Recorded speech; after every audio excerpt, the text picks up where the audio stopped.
It is my great privilege and honor to present this next award and introduce our next speaker. We have been so privileged to have Michelle Rhee come to Indiana to help unite all of us together for our common goal, our common mission, which is to put kids first, to remember what counts in education is really the kids. Whether you're a student at a charter school, a virtual school, a public school, we're all trying to fight for the best thing that works for kids. Teacher quality, choices that work, regardless of where you are. Not everyone fits into the same mold, and we are so proud to have her here with us to help unite us in a common goal. Thank you. Michelle Rhee.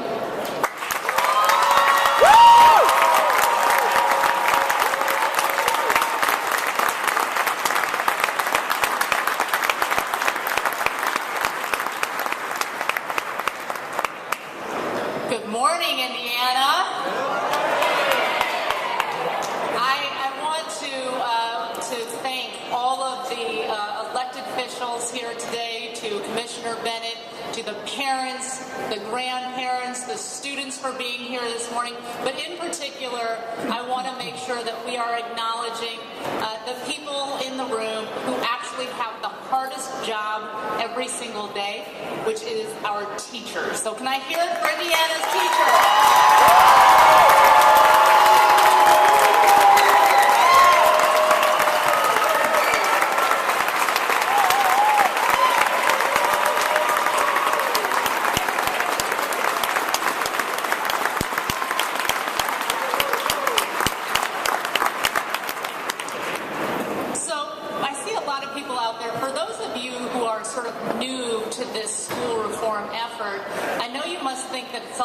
Strange. Why are all the adults fighting about these issues that seem like such common sense, right?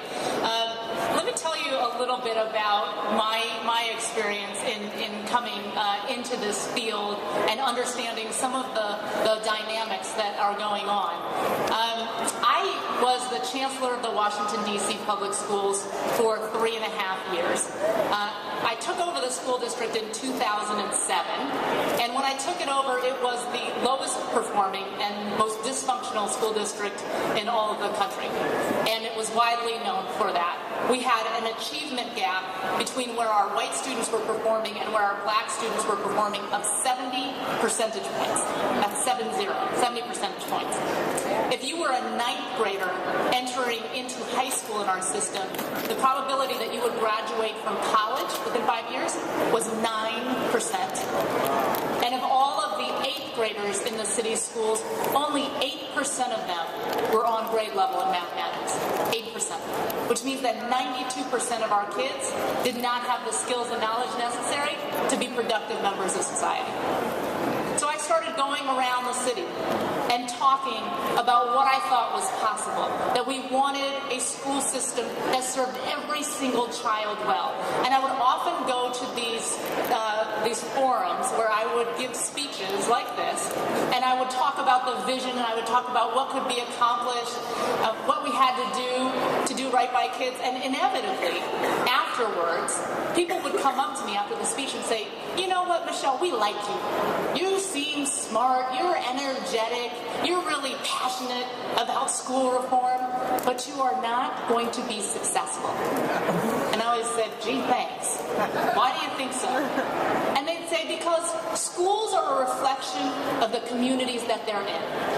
And as long as we have the economic disparity in this country that we do, we're always going to have an inequality in schools, because you'll have some neighborhoods and cities and communities where there's lots of wealth and lots of resources, and in those communities you're going to have great schools, and then you're going to have other communities that are less well-resourced, there's poverty, etc., and in those neighborhoods you're going to have not so good schools." That's the way capitalism works. That's the way democracy works. There's nothing that you can do about it. And I never used to believe that that's the way that things needed to be. And I could never figure out, how do I articulate why things don't have to be that way for the kids in America today? And it wasn't until about a year after that, I had the good fortune of meeting Warren Buffett. So kids, have you ever heard of Warren Buffett before? Yeah? He's like one of the richest men in the world. Smart guy. So I never thought in my whole life that I'd have the opportunity to meet Warren Buffett. There I was one evening in Omaha, Nebraska, and I'm having a steak dinner with Warren Buffett. And he looks at me and he says, you know, Michelle, it is very easy to fix the problems in public education in America today. And I said, really? Can you hurry up and tell me what it is so I can run back to D.C. and do it? And he said, all you have to do is make private schools illegal and assign every child to a public school by random lottery. So think about that for a minute. Because if we had done that in D.C., which means that every ambassador's child, every CEO's child, every congressman's child, and the president's 2 children all got assigned to a random school by lottery, which means that most of them would be going across town into Anacostia every day for school, I guarantee you that you would never see a faster movement of resources from one side of the city to the other as you would in that circumstance. And I also guarantee you that we would very quickly have a system of excellent schools.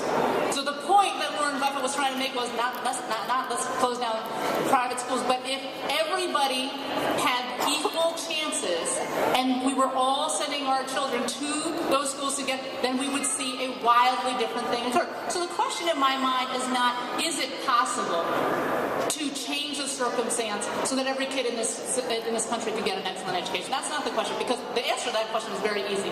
Yes, we can, right? The problem in this country is, are we, as the adults in this nation, do we have the wherewithal that it would take to make the incredibly difficult decisions necessary to make that a reality for every single American child? And the answer to that question so far in America has been no. But we have the opportunity to change that circumstance. And we have the opportunity in Indiana today for this state to be leading the charge across the rest of the nation.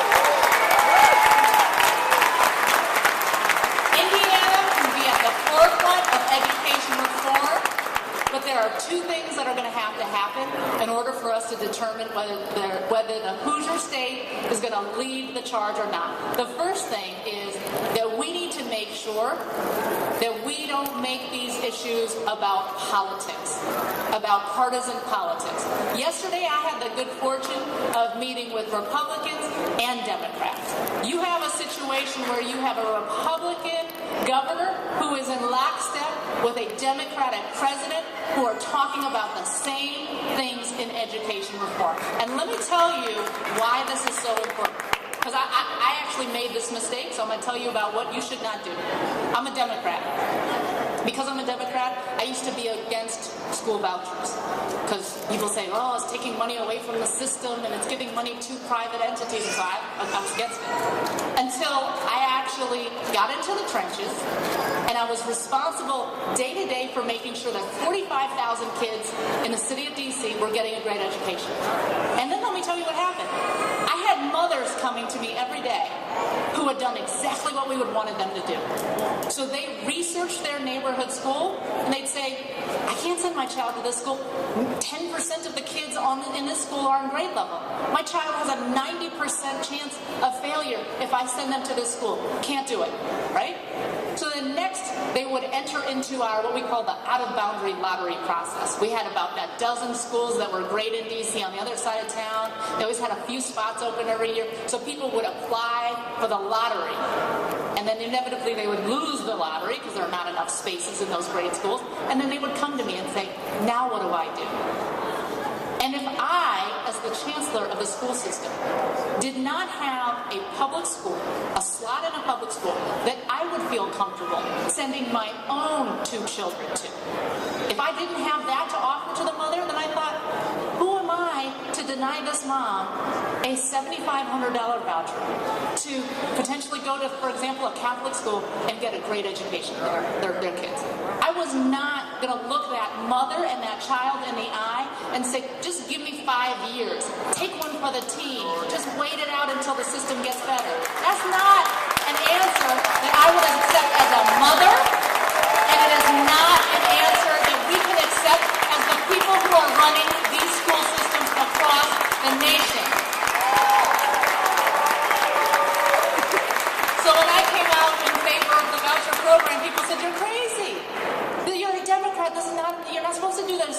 good Democrat.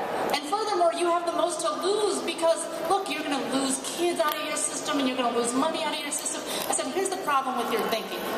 My job is not to preserve this system that has been failing our children for too long.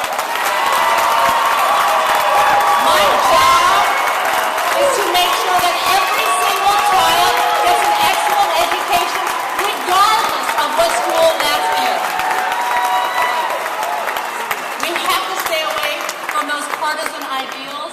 And to my second and last point, we have to make every single decision based on what is in the best interest of children. Children. You have a great situation here in Indiana because I've met with all of these legislators. You have the Speaker of your House, you have the Chairman, you have all these people who are working for education reform right now. When I was meeting with some of them yesterday, one legislator said to me, you know what, Michelle, I'm with you. I know when we're sitting here having these policy discussions, I'm 100% behind these reforms. But I'm just telling you that it's really hard. Because when I go back into my district, sometimes angry people will come and they'll be picketing me and they'll say they don't want the reforms to happen. And so it's really hard to kind of square that with what I know is right. So my constituents sometimes are angry. And I said, this is what you need to remember. If what you're doing as an elected official is always just turning towards where the noise is the loudest, then inevitably, sometimes you're going to be turning your back towards the children. Because the children in the state of Indiana, they can't vote. They can't contribute to your campaign. And so oftentimes, you're not hearing their voices. But you have to know as an elected official that your constituents aren't just the people who vote for you. Your constituents are also the next generation of voters. And if you want to make sure that Indiana is a healthy state moving forward, you have to represent all of your constituents, which also include the children. So I'm so pleased to be here today because finally, we don't have a situation where the kids and their voice and their opinions and what is right for them is going to go unheard, because every single person in this room is going to make sure today that these courageous legislators have the backing they need to make these decisions and finally put students first.